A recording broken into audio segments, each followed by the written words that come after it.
Semillas para la vida. Especiales de Semana Santa. Este año estamos dedicando nuestras emisiones especiales de Semana Santa a revisar las normas litúrgicas de cada una de las celebraciones de esta Semana Mayor. Recuerda que puedes ver también los programas que hemos grabado los años anteriores en nuestro sitio especial semillasparalavida.org/Semana Santa. En esta ocasión toca su turno la liturgia de la Pasión del Señor, que se celebra el Viernes Santo en la Pasión del Señor. Y debe quedar bien claro, no es misa, es una liturgia. El Viernes Santo no se puede celebrar la misa porque Cristo está muerto. Vamos a leer las normas para la preparación y celebración de la Semana Santa de la Congregación para el Culto Divino y Disciplina de los Sacramentos y también las rúbricas del Misal Romano. Viernes Santo de la Pasión del Señor.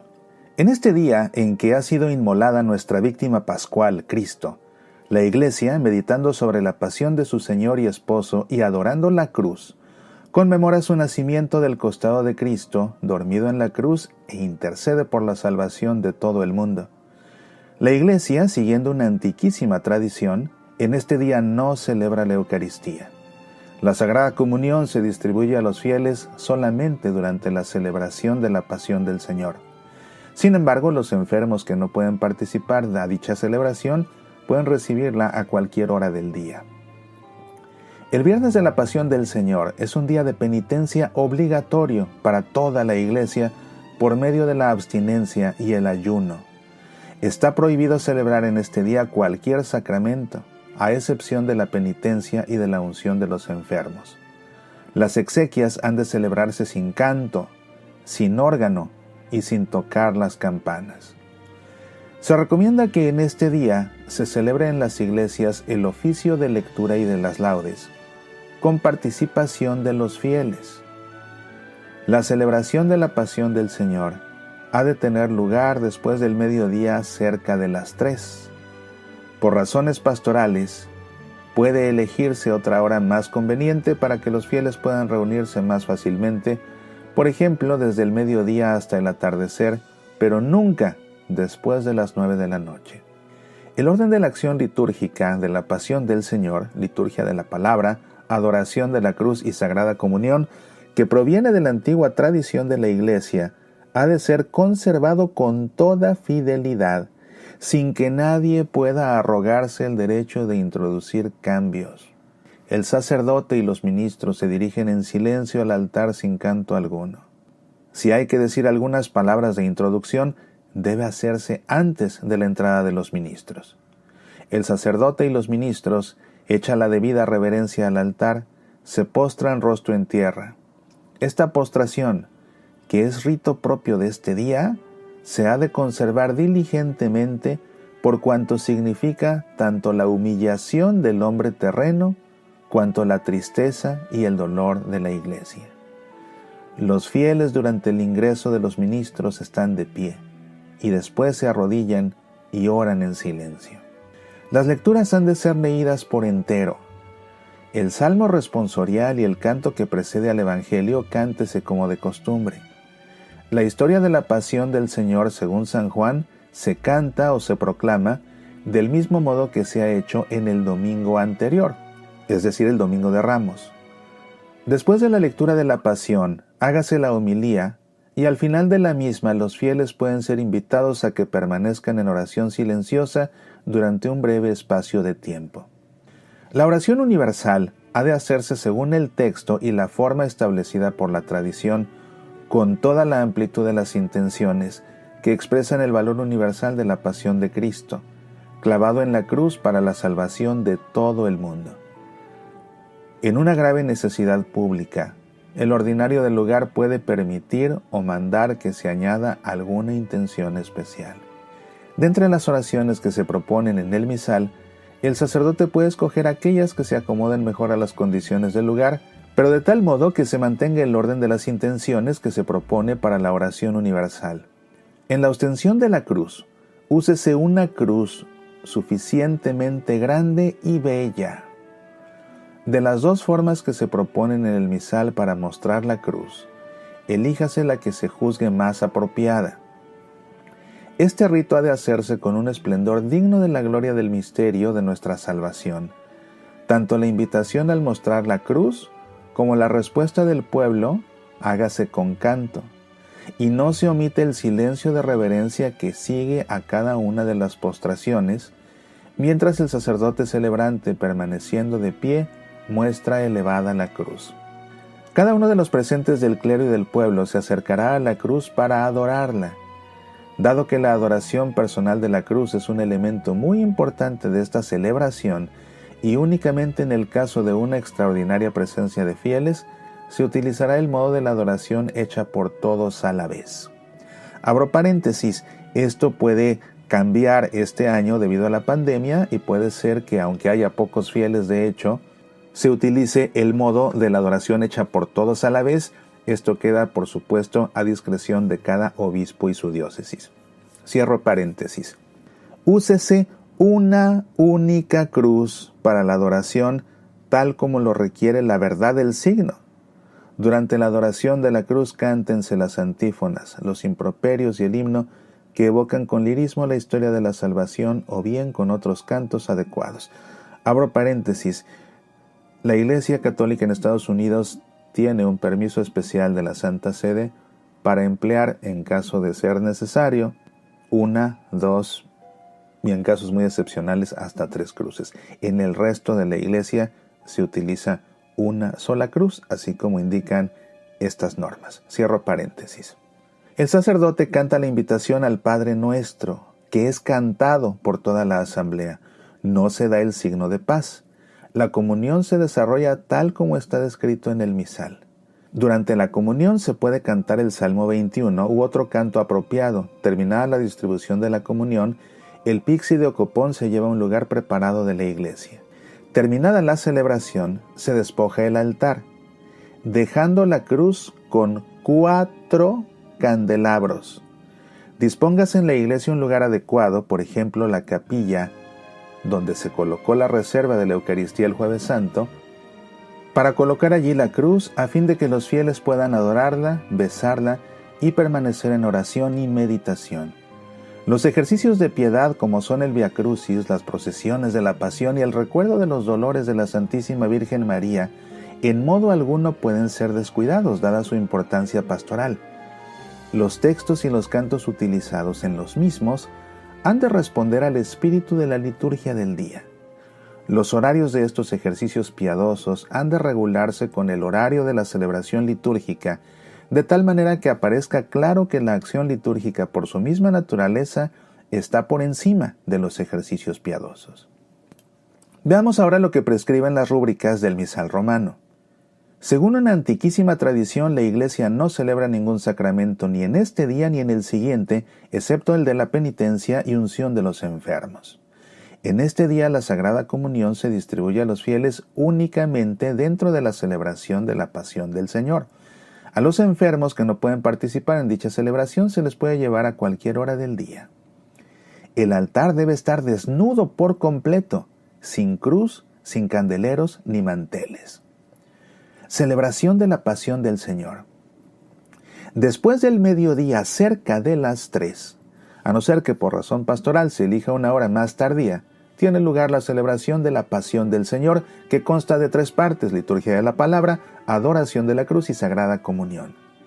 El sacerdote y el diácono, si lo hay, revestidos de color rojo como para la misa, se dirigen en silencio al altar y echan la reverencia al mismo, se postran rostro en tierra, o si se juzga mejor se arrodillan, y oran en silencio durante algún espacio de tiempo.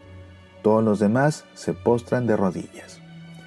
Después el sacerdote con los ministros se dirige a la sede, donde vuelto hacia el pueblo que está de pie con las manos juntas, dice una de las siguientes oraciones. Sin decir la invitación, oremos. Acuérdate, Señor, de tu gran misericordia y santifica a tus siervos con tu constante protección. O bien, Señor Dios, que por la pasión de nuestro Señor Jesucristo nos libraste de la muerte heredada del antiguo pecado, etc. Primera parte, liturgia de la palabra. Luego todos se sientan y se proclama la lectura del profeta Isaías con su salmo. A esta lectura sigue la carta a los hebreos y el canto antes del Evangelio. Finalmente se lee la historia de la pasión del Señor según San Juan del mismo modo que el domingo precedente. Abro paréntesis. Comienza a leerse el Evangelio y no es necesario signarse la frente, los labios y el pecho como sucede en las misas. En Domingo de Ramos y en Viernes Santo no se trazan esas cruces cuando comienza el Evangelio. Cierro paréntesis. Después de la lectura de la Pasión, es oportuno hacer una breve homilía. Al final de la misma, el sacerdote puede invitar a los fieles a que permanezcan en oración durante un breve espacio de tiempo. Oración universal. La liturgia de la palabra se concluye con la oración universal que se hace de este modo. El diácono, si lo hay, o en su ausencia un ministro laico, en pie y desde el ambón, pronuncia las invitaciones que expresan la intención. Después todos oran en silencio durante un espacio de tiempo, y seguidamente el sacerdote, desde la sede o si parece más oportuno desde el altar con las manos extendidas, dice la oración. Los fieles pueden permanecer de rodillas o de pie durante todo el tiempo de las oraciones. Antes de la oración del sacerdote, se pueden emplear según la tradición las invitaciones del diácono, pongámonos de rodillas y pueden levantarse, con un espacio de oración en silencio que todos hacen arrodillados. En una grave necesidad pública, el obispo diocesano puede permitir o mandar que se añada alguna intención especial. 1. Por la Santa Iglesia. 2. Por el Papa. 3. Por todos los ministros y por los fieles. 4. Por los catecúmenos. 5. Por la unidad de los cristianos. 6. Por los judíos. 7. Por los que no creen en Cristo. 8. Por los que no creen en Dios. 9. Por los gobernantes. Y 10. Por los atribulados. Segunda parte, adoración de la Santa Cruz. Acabada la oración universal, tiene lugar la solemne adoración de la Santa Cruz. De las dos formas que se proponen a continuación para mostrar la cruz, elíjase la que se juzgue más apropiada según las exigencias pastorales. Primera forma. El diácono u otro ministro idóneo, acompañado de otros ministros, va a la sacristía y de allí trae la cruz procesionalmente por la iglesia, cubierta con un velo morado, hasta el centro del presbiterio, acompañándole 2 ministros con velas encendidas. El sacerdote, de pie ante el altar de cara al pueblo, toma la cruz, descubre un poco su parte superior y la eleva, comenzando la invitación: «Mirad el árbol de la cruz». Acompañándole con el canto el diácono, o si es necesario la escola, todos responden: «Venid y adoremos». Y acabado el canto se arrodillan y adoran en silencio durante unos momentos la cruz que el sacerdote de pie mantiene en alto. Seguidamente el sacerdote descubre el brazo derecho de la cruz y de nuevo elevándola canta la invitación: «Mirad el árbol de la cruz», y se hace todo lo restante como la primera vez. Finalmente descubre totalmente la cruz y elevándola canta por tercera vez la invitación: «Mirad el árbol de la cruz», y se hace todo lo restante como la primera vez. Segunda forma. El sacerdote o el diácono con los ministros o bien otro ministro idóneo se dirige a la puerta de la iglesia, donde toma la cruz ya descubierta. Los ministros le acompañan con velas encendidas y van procesionalmente por la iglesia hacia el presbiterio. Cerca de la puerta, en medio de la iglesia y antes de subir al presbiterio, el que lleva la cruz la eleva y canta la invitación: «Mirad el árbol de la cruz», a la que todos responden: «Venid y adoremos», y después de cada una de las respuestas se arrodillan y la adoran en silencio durante unos momentos, como se ha indicado antes. Adoración de la Santa Cruz. Seguidamente, acompañado por 2 ministros con velas encendidas, lleva la cruz al comienzo del presbiterio o a otro lugar apto, y allí la deja o la entrega a los ministros para que la sostengan una vez dejadas las velas a ambos lados de la cruz. Para la adoración de la cruz, primero se acerca solo el sacerdote celebrante, que si lo juzga conveniente, puede quitarse la casulla y los zapatos. A continuación, el clero, los ministros laicos y los fieles se acercan procesionalmente y adoran la cruz mediante una genuflexión simple o con algún otro signo de veneración, por ejemplo besándola, según las costumbres de cada lugar. Para la adoración solo debe exponerse una cruz. Si por el gran número de asistentes resulta difícil que cada uno de los fieles adore individualmente la Santa Cruz, el sacerdote, después de que una parte de los fieles haya hecho la adoración, toma la cruz y de pie ante el altar invita al pueblo con una breve monición a que adore la Santa Cruz. Luego la levanta en alto durante unos momentos y los fieles la adoran en silencio. Mientras tanto se canta la antífona Tu cruz adoramos, los improperios, el himno Oh cruz fiel u otros cánticos apropiados. Los que ya han adorado la cruz regresan a sus lugares y se sientan. Terminada la adoración, el diácono u otro ministro lleva la cruz a su lugar junto al altar. Las velas encendidas se colocan cerca del altar, sobre el altar o junto a la cruz. Tercera parte, Sagrada Comunión. Sobre el altar se pone el mantel y sobre el mismo se coloca el corporal y el misal. Mientras tanto, el diácono, o en su defecto el mismo sacerdote, con el velo humeral, traslada el Santísimo Sacramento desde el lugar de la reserva al altar, por el camino más corto, mientras todos permanecen de pie y en silencio. 2 ministros con velas encendidas acompañan el Santísimo Sacramento y dejan luego las velas cerca del altar o sobre el mismo.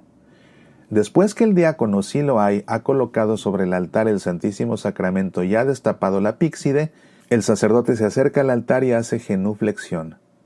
Después el sacerdote, con voz clara y teniendo las manos juntas, invita a la oración del Padre Nuestro, y después del Cordero de Dios, el sacerdote comulga reverentemente el cuerpo de Cristo, diciendo en secreto el cuerpo de Cristo.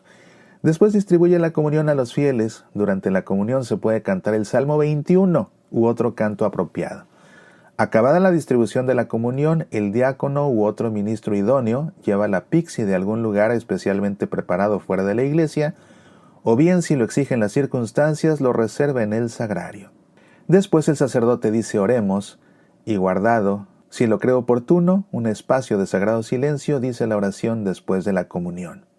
Para despedir al pueblo, el diácono, o en su defecto el sacerdote, puede decir esta invitación: inclinaos para recibir la bendición. Después el sacerdote, de pie cara al pueblo y con las manos extendidas sobre él, dice la oración sobre el pueblo. Y todos, hecha genuflexión a la cruz, salen en silencio. Después de la celebración se desnuda el altar, pero dejando sobre él la cruz con 2 o 4 candeleros. Los que han participado en esta solemne acción litúrgica vespertina no celebran la hora de vísperas. Pues estas son las normas, y quiero enfatizar la forma como concluyen las rúbricas del misal romano para esta liturgia de la Pasión del Señor. Todos, hecha genuflexión a la cruz, salen en silencio. Antes de salir, hacemos una genuflexión, no al sagrario, porque el sagrario está vacío. El sagrario está vacío. Ese día, el Viernes Santo, no se le hace genuflexión al sagrario porque está vacío, no está presente ahí el Santísimo. Lo único que tenemos para adorar es la cruz y por eso la adoramos. Y como señal de adoración, antes de salir de la iglesia tenemos que hacer una genuflexión a la cruz. Muchos se preguntan, ¿qué acaso no es idolatría adorar la cruz siendo que solo a Dios podemos adorar? Está al pendiente, porque este Viernes Santo va a haber un video especial en mi canal de YouTube que va a tener por título ¿Por qué adoramos la cruz en Viernes Santo? Y ahí te lo voy a dejar totalmente claro. Soy Mauricio Pérez, estas son Semillas para la Vida.